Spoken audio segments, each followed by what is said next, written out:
sta controllando il ritmo gara. Fotù, movimento, linea di fondo, grande slittamento e grande tocco del 24.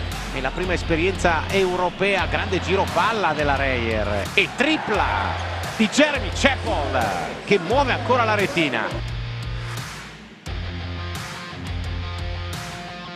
Scappa via Austin Day e schiaccia 2 punti comodi. Era in campo aperto, trova Logan nell'angolo, si accoppia immediatamente Figlioi. Logan riconosce l'area vuota e va a segnare i punti numero 14 e 15 dei suoi.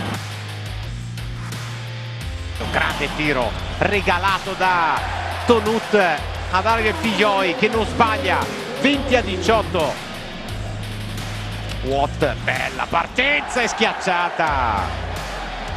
In questo caso riesce a prendere velocità. E qui invece strepitoso Fotù che prende posizione, riceve una mano e segna col fallo.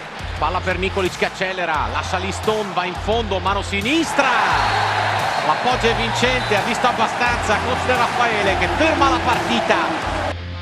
E arriva l'incursione di Uglietti che vede l'area vuota, scarica Nikolic da 3. 11 di Aleksej Nikolic.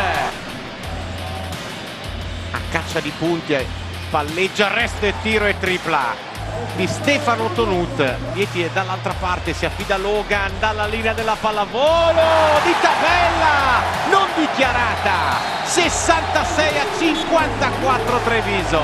Fucilata per Figlioi, grande blocco di Watt, ma la tripla dell'italo argentino esce e poi Austin Day, regalo di Julian Stone.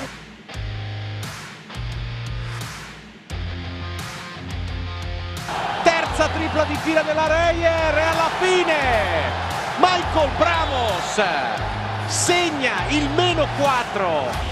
Day contro Logan, tanti centimetri, palla difficile, Tonut non la prende perché arriva e schiaccia Jordan Parks che fa esplodere il palla verde. Non è ancora finita, ma la De Longhi vede il derby molto vicino.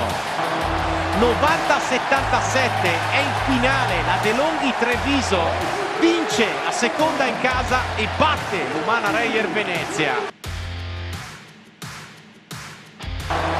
90-77 è in finale, la De Longhi Treviso vince la seconda in casa e batte l'Umana Reyer Venezia, agganciandola in classifica.